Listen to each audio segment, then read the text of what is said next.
शुक्लांबरधरं विष्णुं शशिवर्णं सदुत्पुजं प्रसन्नवदनं ध्याये सर्वविघ्नोपशान्ते। ॐ सहना भवतु सहनौ भुनक्तु सह वीर्यं करवावहैः तेजस्विनावगीतमस्तु मा विद्विषावहैः। ॐ शान्ति शान्ति शान्तिः। अगजानन पद्मार्गं गजाननम् अहर्निशम् अनेकदन्तं भक्तानाम् एकदन्तम् उपास्महे। श्रीमहागणपतये नमः। गुरवे सर्वलोकानां विषजे भवरोगिणां निधये सर्वविद्यानां श्रीदक्षिणामूर्तये नमः। अस्मद्गुरुचरणारविन्दाभ्यां नमः। वसुदेवसुदं देवं कंसचाणूरमर्दनं देवकी परमानन्दं कृष्णं वन्दे जगद्गुरुं। ज्ञानानन्दमयं देवं निर्मलस्फटिकाकृतिम् आधारं सर्वविद्यानां श्रीहयग्रीवमुपास्मये। श्रीहयग्रीवमूर्तये नमः। सरस्वती नमस्तुभ्यं वरदे कामरूपिणी विद्यारम्भं करिष्यामि सिद्धिर्भवतु मे सदा। श्रीमहासरस्वत्यै नमः। उमाकोमलहस्ताब्जसम्भाविताललाडकं हिरण्यकुण्टलं वन्दे कुमारं पुष्करसजं। வெற்றிவேல் முருகனுக்கு ஹர ஹரோஹரா. लोकवीर्यं महापूज्यं सर्वरक्षाकरं विभुं पार्वतीहृदयानन्दं शास्तारं प्रणमाम्यहं। स्वामिये शरणमय्यप्पा। वागर्ताविव सम्पृक्तौ वागर्तौ प्रतिपत्तये जगदौ पितरौ वन्दे पार्वती परमेश्वरौ। श्रीपार्वती परमेश्वराभ्यां नमः। कोमलं पूजयन् वेणुं श्यामलोऽयं कुमारगः वेदवेद्यं परं ब्रह्म तस्मै श्रीगुरवे नमः। अस्मद्गुरुचरणारविन्दाभ्यां नमः। श्रीकृष्ण गोविन्द हरे मुरारे श्रीनाथ नारायण वासुदेव। श्रीकृष्ण गोविन्द हरे मुरारे श्रीनाथ नारायण वासुदेव। श्रीकृष्ण गोविन्द हरे मुरारे श्रीनाथ नारायण वासुदेव। पीताम्बरं करविराजितचक्रशङ्खकौमोदगी सरसिजं करुणासमुद्दिरं राधासहायम् अधिसुन्दरमन्दहासं वादालयेशम् अनिशं हृदि भावयामि। कृष्णो रक्षतु मां सराचर गुरुः कृष्णं नमस्ते सदा। कृष्णेनैव सुरक्षितो महस्कृत् कृष्णाय दत्तं मनः। कृष्णादेव समुद्भवो मम विभो कृष्णस्य दासोऽस्म्यहं। कृष्णे भक्तिरञ्जलास्तु भगवन् हे कृष्ण तुभ्यं नमः।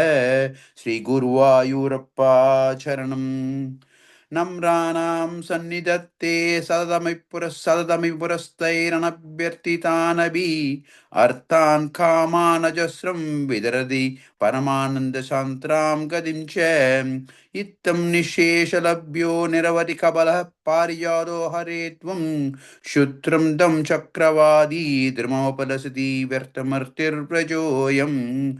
श्रीगुरुवायूरप्पा चरणम् श्रीपट्टपादम् अनिशं हृदि भावयामि। वंशी विभूषितकरात् नवनीरदाभात् पीताम्बरात् अरुणबिम्बबलादरोष्टात् पूर्णेन्दुसुन्दरमुखात् अरविन्दनेत्रात् कृष्णात् परं किमपि तत्त्वम् अहं न जाने।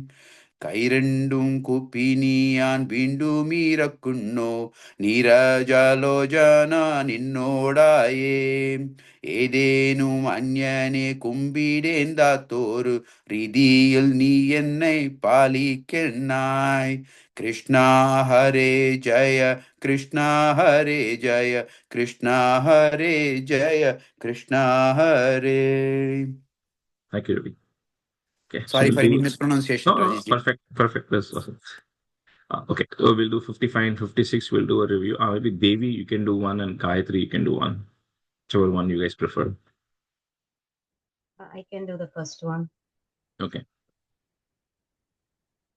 कालियमर्दनम् अधवारिणि घोरतरं फणिनं प्रतिवारयितुं कृतधीर्भगवन् द्रुतमारिततीरगणीपतरुं विषमारुतशोषितपर्णचयम् अधिरुह्य पदाम्बुरुहेण च स्तं नवपतवतुल्यमनोज्ञरुचा हृदवारिणि दूरतरं न्यपत परिघूर्णत घोरतरङ्गगणे. The first line, last word is rucha only. I think you first said rucha, then you change it. Oh, okay. It's rucha. rucha. Yeah.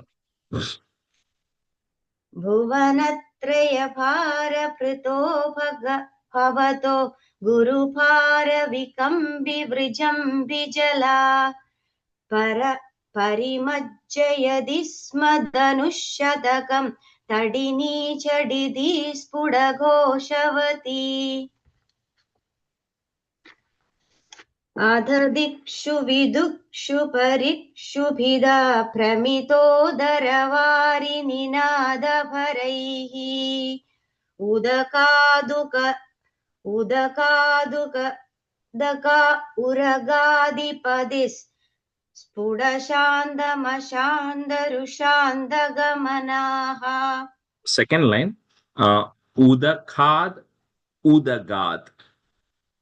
Udakad, udagad. Udagad. And the second part of that line, twadupanta mashanta rushandhamanaha. Twadupanta mashanda. Okay. Twadupantam ashanta, if you want to break it, but yeah, ashanta rushandhamanaha. Rushandhamanaha. Okay. Thank you. Oh, I wrote it down correctly, but I sang it differently. Thank you. Pranashringasahasravinismra ज्वलदग्निकणोदर विशाम्बुदरम् पुरतस्फणिनं समलोकयदा बहुशृङ्गिणम् अञ्जनशैलमिव ज्वलदक्षि परीक्षर उग्रविश्वसनोष्मभरः महाम्बुजगः परिदश्य भवन्तम् अनन्दबलं समर्वेष्ट यदस्फुटचेष्टमहो अविलोक्य भवन्तमधाकुलिते तडगामिनि बालकधेनुगणे व्रजहे गेहतलेप्य निमित्तशदं समुदीक्ष्य गदायमुनां पशुपाः अखिलेषु विभो भवदीयदशामवलोक्य अखिलेषु विभो भवदीयदशाम् अवलोक्य जिहाशुषु जीवभरम् फणिबन्धनमाशु विमोच्य जवात् उदगम्यतः सजुषा भवता अधिरुह्य ततः फणिराजफणाननुनृत्त भवता मृदुपादरुचा कलशिञ्जितनूपुरमञ्जुमिलत् करकङ्गणसङ्गुलसङ्गणितम्. The first line after the second half first word, nanrite bhavata. Nanurte. Yeah, na nr. Nr is one letter. Na nrte. Nanurte. Okay. Nanurte bhavata. Okay. Thank you. Javrishu pashupasta tushurmunayo Vruvrishu kusumani surendra ganaha Tvai nrityati maruta gehapade Paripahi samam tvamagdandagatat.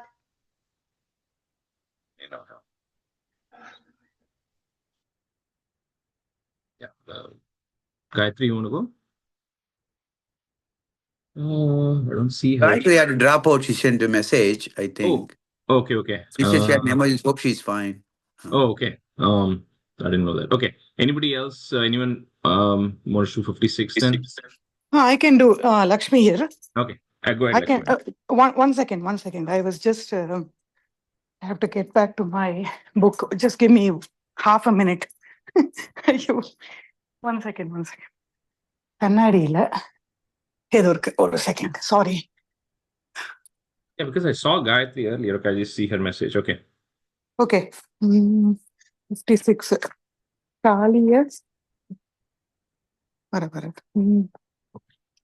இது அந்த tune மட்டும் சொல்லி கொடுங்க first line चिरकम्पित कुण्डलमण्डलः रुचिरकम्बितकुण्डलमण्डलः सुचिरमीशननर्तितपन्नगे अमरताडितादुन्दुभि सुन्दरं वियति गायति दैवदयौवदे नमति यत्यदमुष्य शिरोहरे परिविहाय तदुन्नतमुन्नतम् परिमदन् पदपङ्कुराहिरशिरं व्यहरतः करतालमनोहरम् Second line first. Pada pankaruha chiram. Okay. Pada pankaruha chiram. Okay. Twatava bhakna vibhukna banakane kalita shonita padasi पनिपदावसीदति सन्नतास् तदपलास्तव Madhava पादयोः. Second line sannataha. We have visarga there and a comma. Okay, if you have a is, then remove it. Visarga comma. Sorry, okay. ஒரு second सन्नताः. Okay. अयि पुरैव चिराय परिश्रुतत् वदनुभाववलीननः कृतो हिताः मुनिभिरप्यनवाप्यपदैस्तवैः नुनुवरीश भवन्तमयन्त्रितम् पनिवधूकनभक्तिविलोकनप्रविकसत्करुणाकुलचेतसा पणिपतिर्भवताच्युतजीवतः त्वयि समर्पितमूर्तिरवानमत्. Second line जीवितः on the word just before the comma. ஆமா जीवितः அப்புறம் त्वयि. Okay. रमणकं व्रजवारिति मध्यकं पनिरिपूर्ण करोति विरोधिताम् इति भवद्वचनान्यतिमानयन् पणिपतिर्निरगातुरैकैः समम् पणिवधूजनतत्तमणिव्रज ज्वलति हारतु कुलविभूषितः तटकतैः प्रमताश्रुविमिश्रितैः समकता स्वजनैति विवसावतौ. Just after the comma, the plus kapra jwalita, the word jwalita har. Okay. Oh, jwalitava, sorry. Okay. निशिपुनस्तमसा व्रजमन्दिरं व्रजितुमक्षमयेव जनोत्करे स्वपति तत्र पवच्चरणाश्रये तव कृशानुररुन्दसमन्ततः प्रबुदितानत पालय बालयेत् उदयतातरवान् पशुपालकान् अवितुमाशु पपात महानलं किमिह चित्रमयं खलु ते मुखम्. First line before the comma palayeti. ஓ பாலயேத்தியா சரி ஏத்துன்னு போட்டிருக்கு சரி டீ மாத்திக்கிறேன் ஓகே. शिखिनिवर्णत एव हि पीतता परिलसत्यतुना क्रियायाप्यसौ इति नुतः पशुपैर्मुदितैर्विभो हर हरे दुरितैः सह मेकनाथ. Last one gadan. ओ मेकदान. श्री कृष्णाय परब्रह्मणे नमः. 57 will do, right? Madhav, you can be a student now, right? For the next 45 minutes, I think I know you had said. Okay. And Deepa, you can be a student. Okay. So 57, Dashakam, is Pralambasura Vada Varnanam. So person called Pralamba. So stanza 1. So this one is a little bit like Dashakam 44, right? It has the tune of a four-liner, but it is actually two-liners. Okay. So it might feel like it may not be landing perfectly, but it will land after a few times. So रामसकः क्वापि दिने कामद भगवन् गतो भवान् विपिनं सूनुभिरपि गोपानां धेनुभिरपि संवृतो लसद्वेषः. Pretty small dashakam. So we saw in the last one about Kaliya Mardanam, and then the blessing Kaliya and the family, and then they all went back to Ramanaka. And then we saw that night when they all stayed back, and then there was a forest fire, which then Krishna ended up consuming, so nobody got affected. So they all come back. So that story is kind of over there. So in there, Kwapi Dine, on some day, right? So one of the days, you along with Rama, along with Balarama, you all end up going grazing, because that's all they do every day. So every step, Dashakam starts with the same thing. One day you went grazing, because that's where all these incidents happen, only when the boys are alone, right? So you all went to the forest along with the gopas and the cows and everything, and then everybody followed you, and you all went to the forest one day. Rama Sakaha, put a ich. Rama Sakah, Kwapi Dine, comma. Kamada Bhagavan Gato Bhavan Vipinam Sunubhirapi Gopanam, comma, Denubhirabi Sambrito Lasadveshaha. So we're all well decked, they were all well dressed, and then they all end up going to the forest. Ramasakah Kwapi Dine Kamada Bhagavan Gato Bhavan Vipinam Sunubhirapi Gopanam Dhenubhirabi Sambrito Lasadveshaha.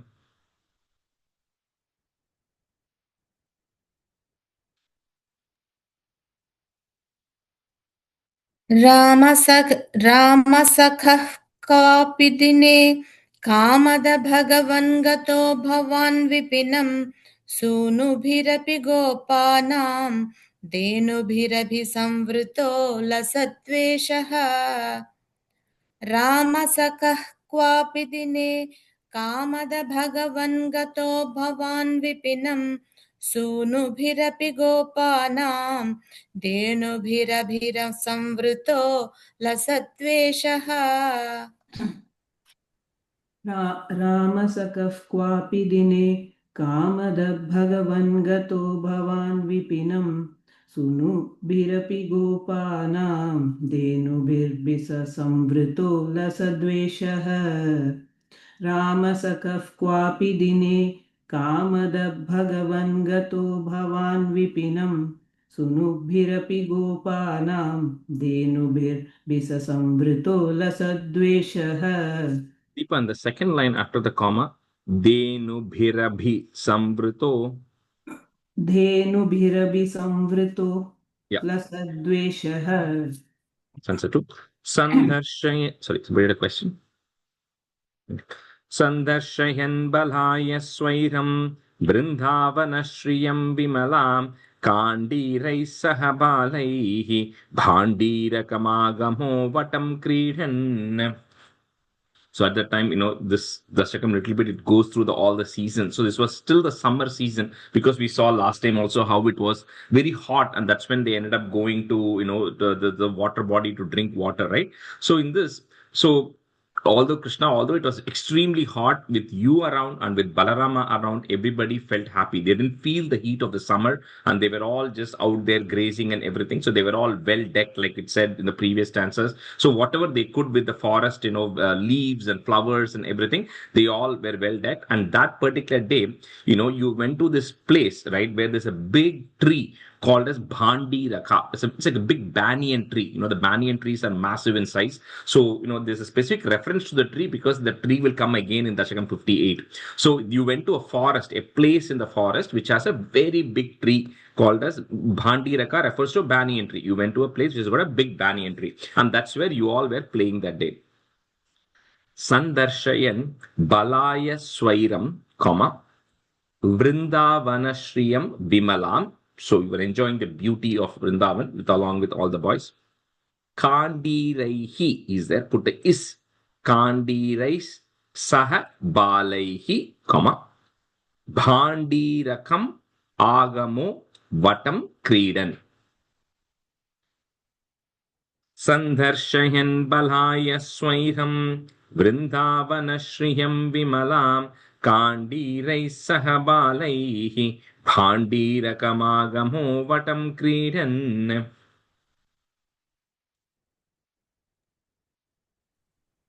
सन्दर्शयन् बलाय स्वैरं बृन्दावनश्रियं विमलां काण्डीरैः सह बालैः भाण्डीरकमागमो वटं क्रीडन् सन्दर्शयन् बलाय स्वैरं बृन्दावनश्रियं विमलां काण्डीरैः सह बालैः भाण्डीरकमागमो वटं क्रीडन्. What is that? If you first line after the comma, if you have the ba word, just change it to a va. Vrindavanashriyam. Okay, some Oh. books may still call ba, but just change it to a va. Okay. Okay. सन्दर्शयन् बलाय स्वैरं वृन्दावनश्रियं विमलां काण्डीरैः सह बालैः भाण्डीरकमागमो वटं क्रीडन् सन्दर्शयन् बलाय स्वैरं वृन्दावनश्रियं विमलां काण्डीरैः सह बालैः भाण्डीरकमागमो वटं क्रीडन्. So 3. तावत्तावकनिधनस्पृहयालुर्गोपमूर्तिरदयालुः दैत्यः प्रलम्बनामा प्रलम्बबाहुं भवन्तमापेदे. So as you all were playing under that Bhandiraka, under that banyan tree, and you all were grazing the cows, at the time an asura called Pralamba. See, Pralamba means just long. So somebody who's just long, right, or tall, or anything which is long. So this asura called Pralamba, who has Pralamba Bahum. Bahu is arms. So he also has long arms. So this asura called Pralamba came disguised as one of the Gopa boys. So that particular day, all these boys go grazing. One particular day, one Gopa boy did not come grazing. They did not come. So this asura took the form of that Gopa boy, right? Normally they take different animal shape. This time he took the shape of the boy itself who did not come, with the whole intention of kidnapping Balarama and Krishna and going. So he became like a Gopa boy, and then he just came grazing along with them that day. Tavat Tavaka Nidhana Sprihayalur, then put a plus. Kopa Murtiradayaluhu. So that entire line is together. Daityaha, put a F. Daityah Pralamba Nama, comma. Pralamba Bahum Bhavantam Apede. तावत्तावकनिधनस्पृहयालुर्गोपमूर्तिरदयालुः दैत्यः प्रलम्बनामा प्रलम्बबाहुं भवन्तमापेदे.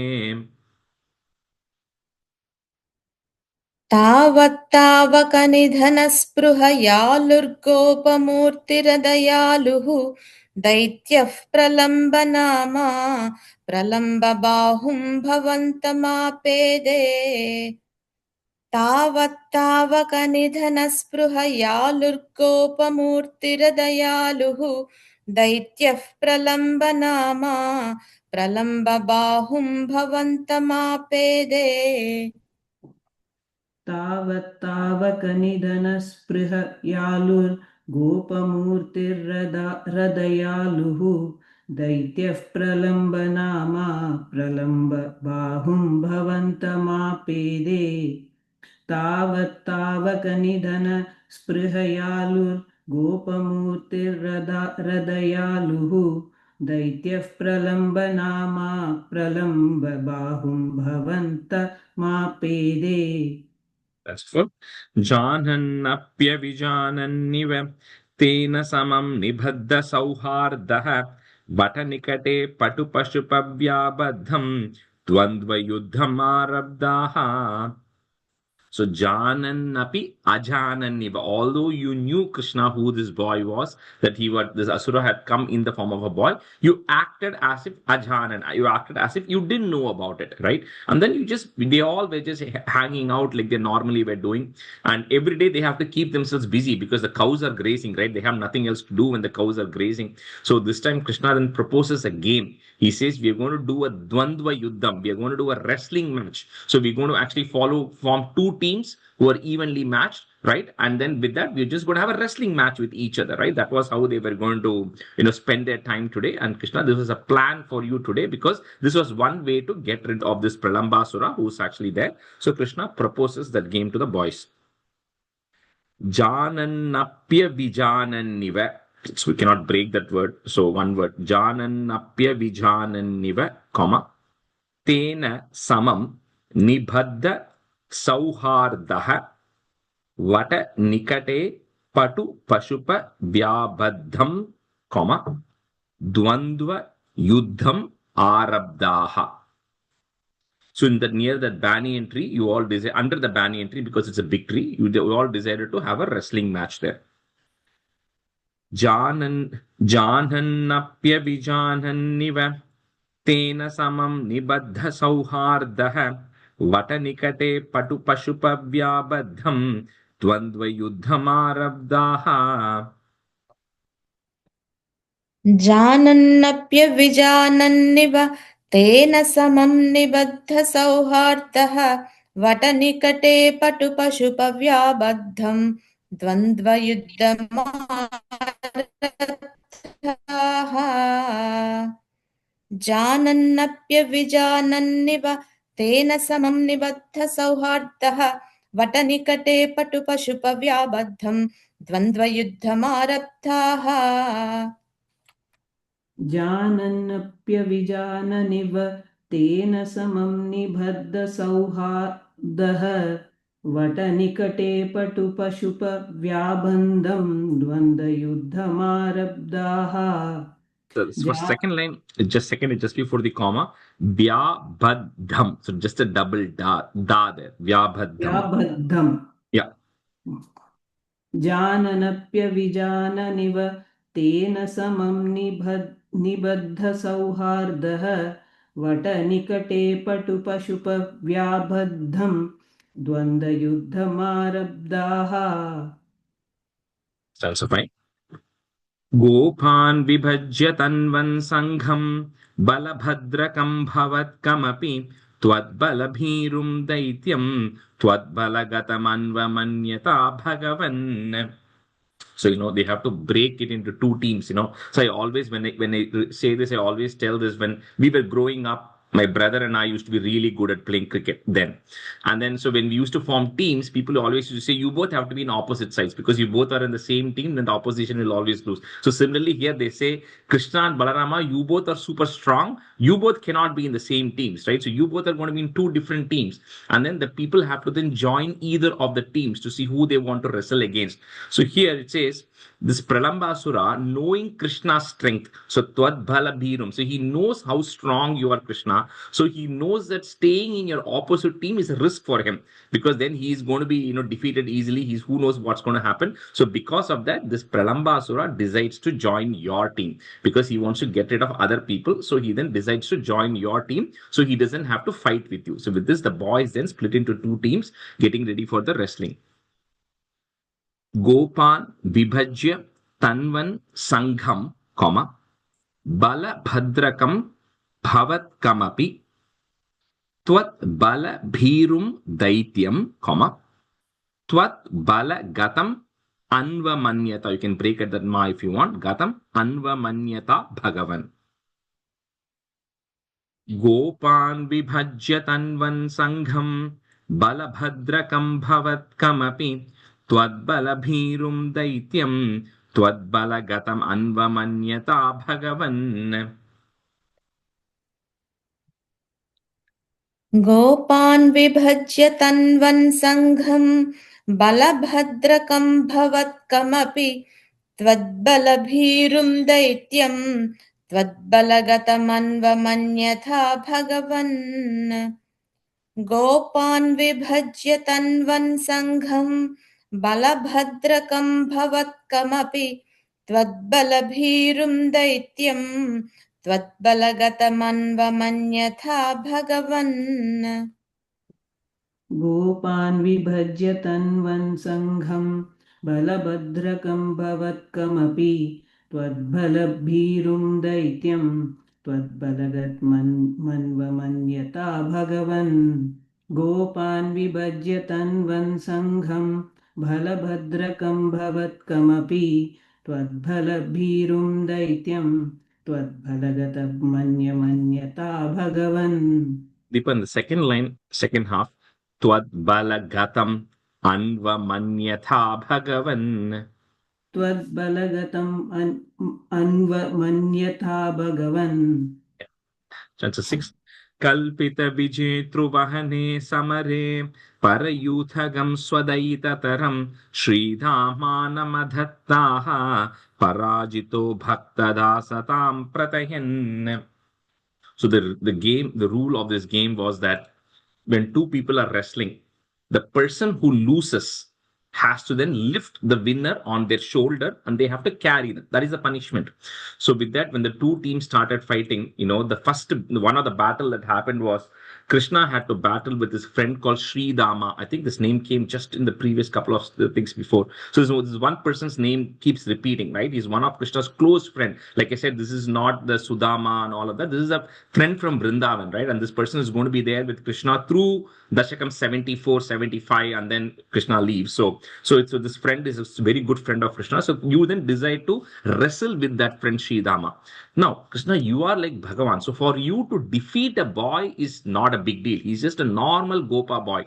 But then what is the outcome of the battle is whoever loses has to carry the other person, right? So Krishna, you then decide to lose against Sri Dama because you know he's your best friend and you don't want your greatest of devotees, right, to be lifting you.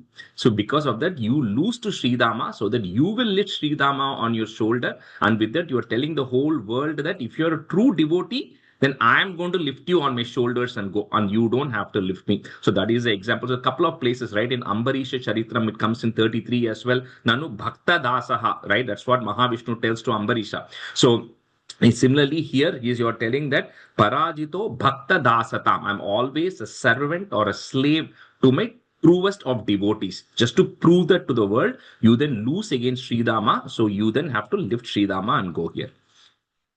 Kalpita Vijetru Vahane Samare, Parayuthagam Swadayitataram Shridamanam. You can just break it that ma. Shridamanam Adhattaha, Parajito Bhakta Dasatam Pratayan.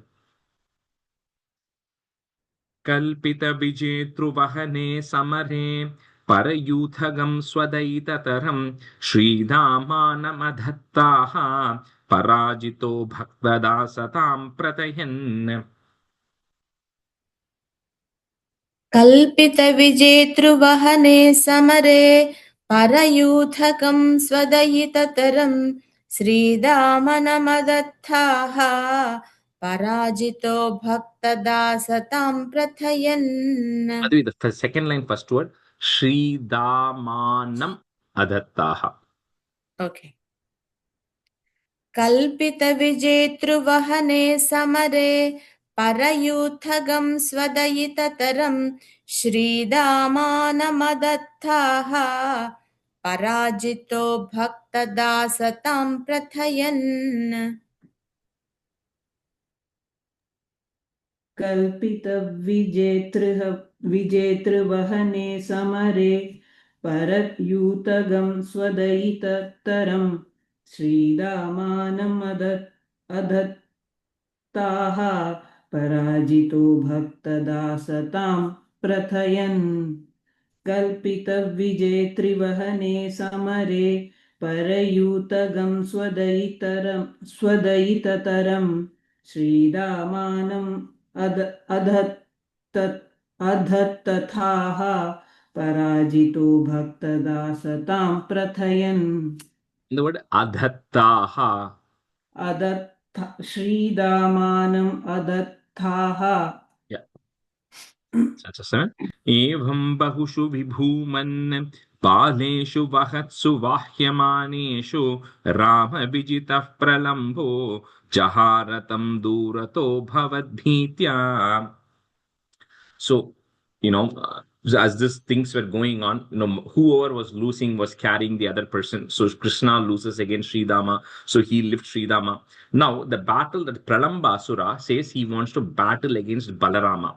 Now, Pralambasura is also an equally powerful person, but he knows he has to lose because he wants to carry Balarama and go away, right? So he easily loses against Balarama, and then with that, he then starts lifting Balarama. So now everybody who is losing is lifting the other person, and they're all running.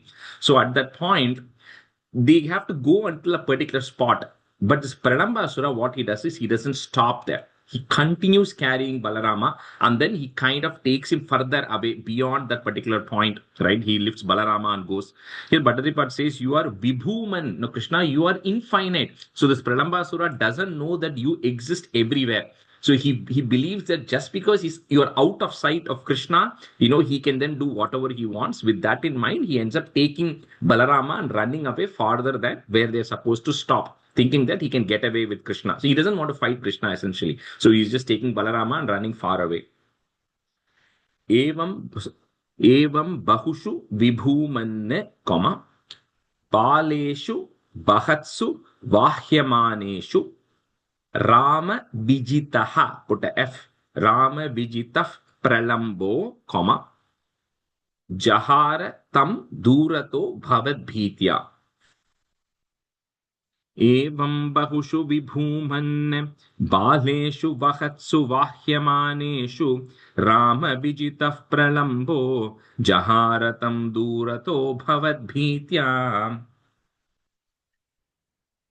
एवं बहुषु विभूमन् बालेषु वहत्सु वाह्यमानेषु रामविजितः प्रलम्बो जहारतं दूरतो भवद्भीत्या एवं बहुषु विभूमन् बालेषु वहत्सु वाह्यमानेषु रामविजितः प्रलम्बो जहारतं दूरतो भवद्भीत्या एवं बहुषु विभूमन् बालेषु वहत्सु वाह्यमानेषु रामविजितः प्रलम्बो जहारतं दूरतो भवद्भीत्या एवं बहुषु विभूमन् बालेषु वहत्सु वाह्यमानेषु रामविजितः प्रलम्बो जहारतं दूरतो भवद्भीत्या. That's it. Twadhuram gamayantam tam drishtva halini vihita garima bhare daitya swarupamagat yadrupat sahibalopi chakito bhoot. So this Pralambasura carries Balarama for a really long distance away from that end point, right? And then at one point, Balarama begins to feel that something is wrong because why will this person carry me and go? So he starts becoming more heavy. Balarama becomes more heavy. So this Asura also becomes more heavy. And at one point, he then takes his original form. So Swarupa Magata, he takes on his original form of being like a big person, a massive person who is like that, like a terrifying form of an Asura, that even Balarama is Chakito Bhoot. Even Balarama is surprised, stunned at looking at the form of that Asura who is very Ghoram in nature. And then now he realizes that this is an Asura who's trying to kidnap me and go away. Twaduram gamayantam tam drishtva, halini vihita garima bhare daityaha, put is daityas swarupamagat, yad rupat sahi balopi chakito bhoot. Twadhuram gamayantam tam drishtva halini vihita garima bhare Daitya swarupamagat yadrupat sahibalopi chakito bhoot. त्वद्दूरं गमयन्तं तं दृष्ट्वा हलिनिविहितगरिमभरे दैत्यस्वरूपमागाद् यद्रूपात् स हि बलोऽपि चकितोऽभूत् त्वद्दूरं गमयन्तं तं दृष्ट्वा हलिनिविहितगरिमभरे दैत्यस्वरूपमागाद् यद्रूपात् स हि बलोऽपि चकितोऽभूत्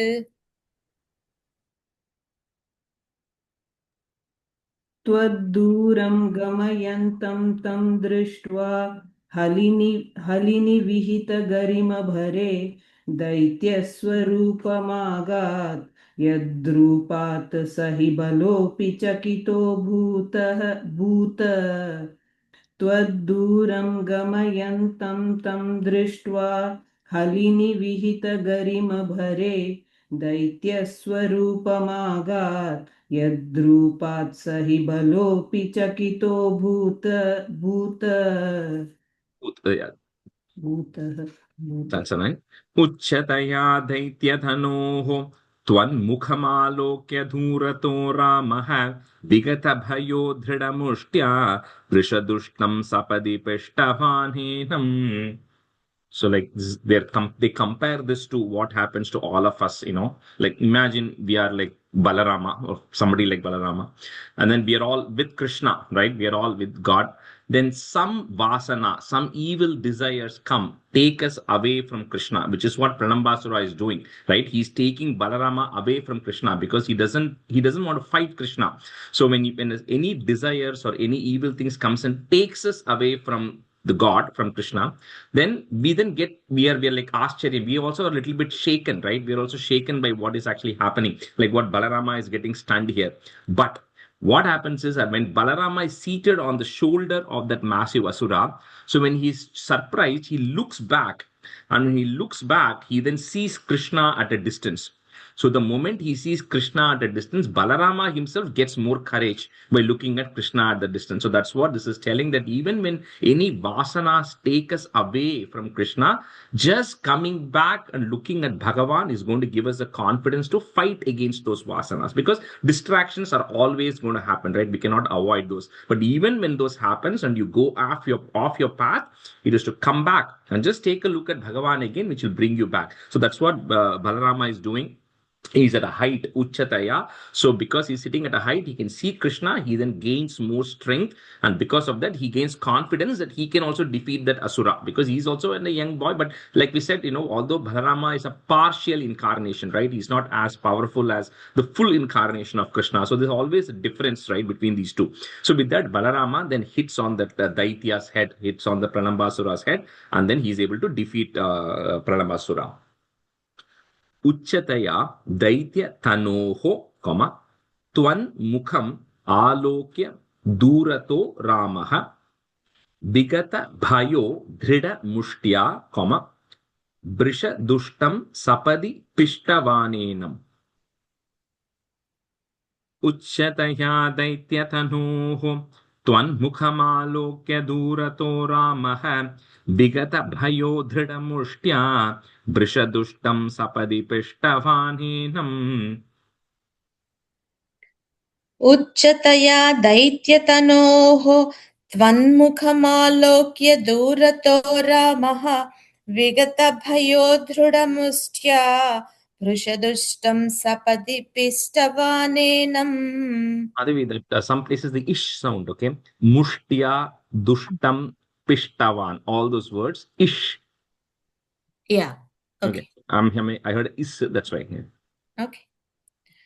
उच्चतया दैत्यतनोः त्वन्मुखमालोक्य दूरतो रामः विगतभयो दृढमुष्ट्या वृषदुष्टं सपदि पिष्टवानेनम्.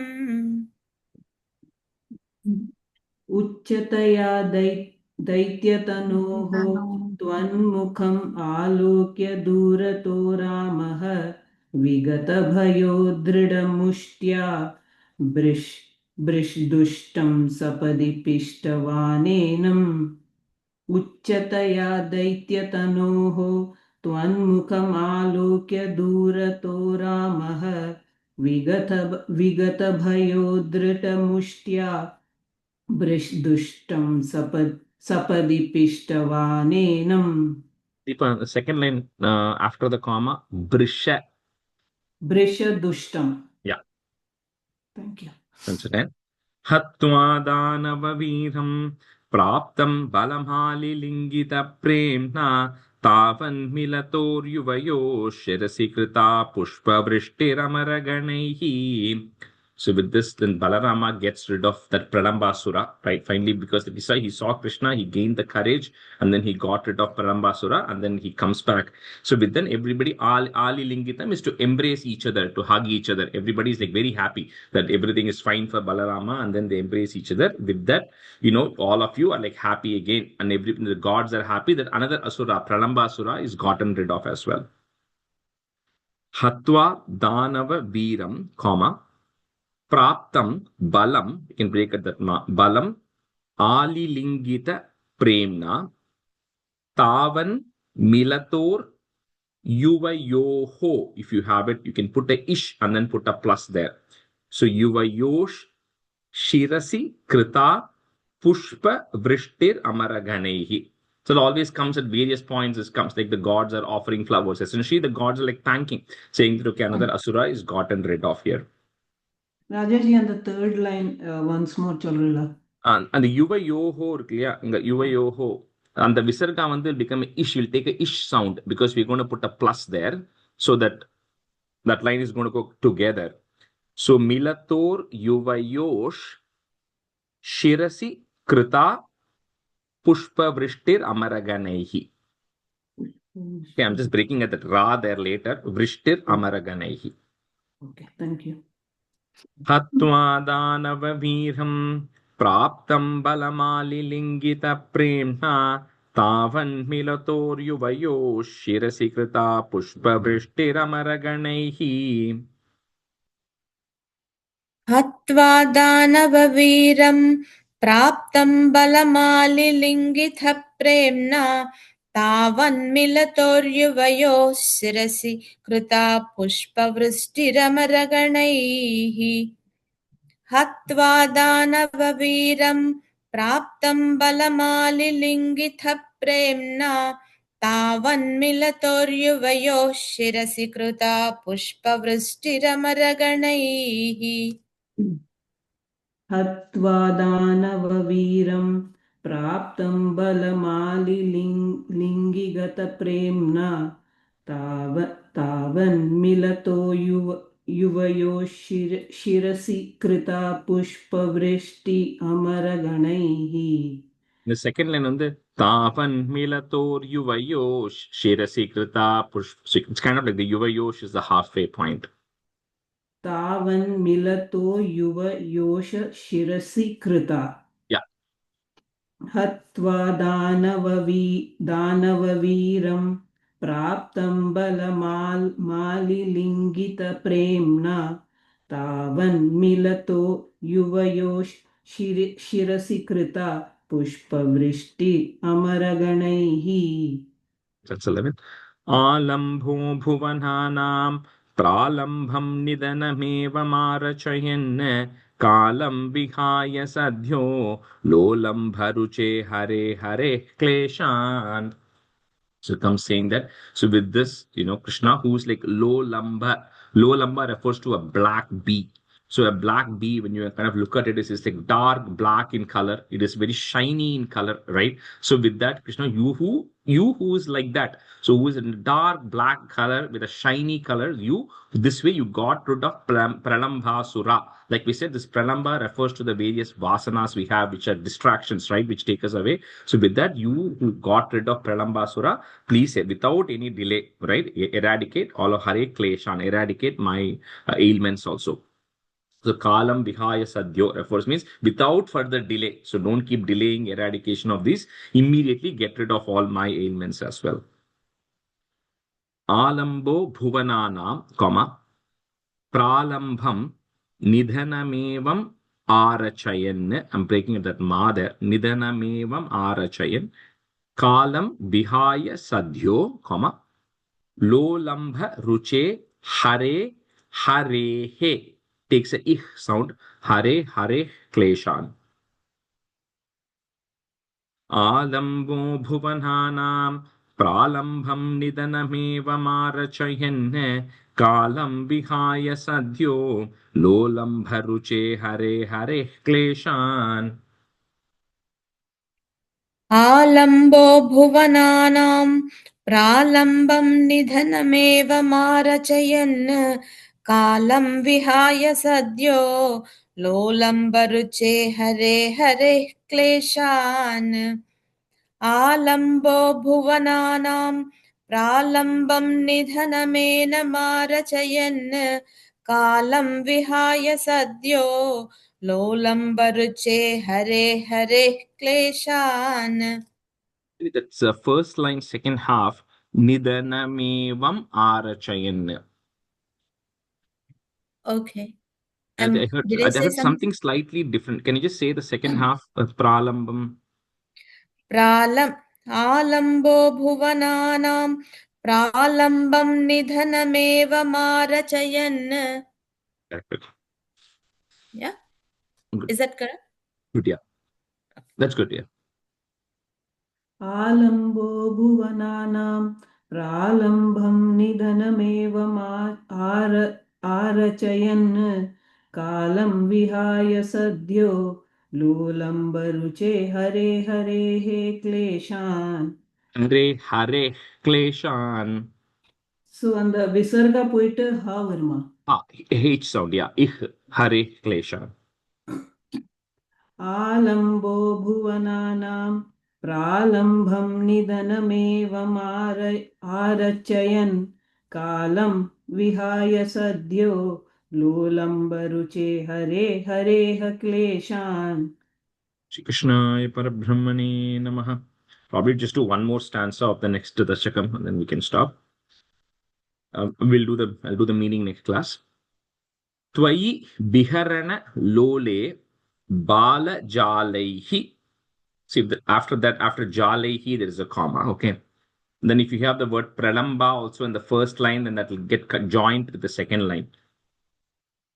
Pralamba pramathana savilambe dhenavaha, put is dhenavas swaira charaha trina kutuka nivishta दूरं चरन्त्यः कॉमा किमपि विपिनम् ऐशी खाक्, so we can separate that ऐशी खाक्यम ईशाम बभूवुः त्वयि विहरणलोले बालजालैः प्रलम्ब प्रमथन सविलम्बे धेनवस्वैरचाराः तृणकुतुकनिविष्टा दूरदूरं चरन्त्यः किमपि विपिनमैषी काक्यमीशां बभूवुः. ராஜேஷ்ஜி அந்த தேர்ட் லைன்ல நிவிஷ்டாக்கு அப்புறம் விசர்கா இருக்கா? On the da, because the da is coming later after that, that doesn't take a sound, so it just goes continuously. त्वयि विहरणलोले बालजालैः प्रलम्ब प्रमथन सविलम्बे धेनवस्वैरचाराः तृणकुतुकनिविष्टा दूरदूरं चरन्त्यः किमपि. I think I messed up the That's because the first meter. line, the Can you bala say? jalaihi, ends a little short, right? But you have to still end it like the first line. Tvayi biharana lole bala jalaihi pralambha pramatana savilambe. That's right. Okay. त्वयि विहरणलोले बालजालैः प्रलम्ब प्रमथन सविलम्बे धेनवस्वैरचाराः तृणकुतुकनिविष्टा दूरदूरं चरन्त्यः किमपि विपिनमैषी काक्ष्यमीशां बभूवुः. Yeah, do it again. त्वयि विहरणलोले बालजालैः प्रलम्ब प्रमथन सविलम्बे धेनवस्वैरचाराः तृणकुतुकनिविष्टा दूरदूरं चरन्त्यः किमपि विपिनमैषी काक्ष्यमीशां बभूवुः. त्वयि विहरणलोले बालजालैः प्रलम्बप्रमथनसविलम्बे धेनवः तृणकुतुकनिविष्टा दूरदूरं चरन्त्यः किमपि विपिनमैशिकाख्यमीशां बभूवुः त्वयि विहरणलोले बालजालैः प्रलम्बप्रमथनसविलम्बे धेनवः तृणकुतुकनिविष्टा दूरदूरं चरन्त्यः किमपि विपिनमैशिखाख्यमीशां बभूवुः. We'll end the class here today. Shri Krishnaya Parabrahmane Namaha. Sandhanandhavabodhatmakamanupamitam kaladeshavadibhyam nirmuktam nityamuktam nigamashatasahasrena nirbhasyamanam aspashtam drishtamatre punarurupurushartatmakam brahmatattvam tattavadbhati sakshat gurupavanapure hanta bhagyam jananam kahena vacha manasendriyerva buddhyatmana va प्रकृते स्वभावात् करोमि यत् सकलं परस्मै नारायणायेति समर्पयामि. Thank you. So next week we don't have a class because for those of you in Chicago we have the Parayanam at Gita Mandalam, like we had mentioned. So in case you are able to join, please join. I know it is from Dasakam. We are going to do 137, 38. Then we are really going to start from 51. Okay, because we had a previous Parayanam which did till 1 to 51, and then in May we have a Parayanam in Milwaukee which is going to be from 1 to 51. So you will be able to do all of that fully. But if you're able to come next week, please sign up in the sheet. I'm going to send one more reminder later. So it will be just in the morning time from 51 to 100 primarily. Rajesh, and the மேல இருக்கிற பாராயணமும் Saturday தான் இருக்குமா? I think that is on Sunday. Okay. I think it's on May 3rd. I have to. The flyer is not yet ready, but it is going to be on May 3rd in the Hindu Temple of Wisconsin. Okay. In Pewaukee, I believe. But that will be Sunday and it will be 1 to 51. Okay, that works. Okay. Okay. Yeah. Thank you, Rajesh. Thank you. Thank you, Everybody. Rajesh. Thank you. Thank you.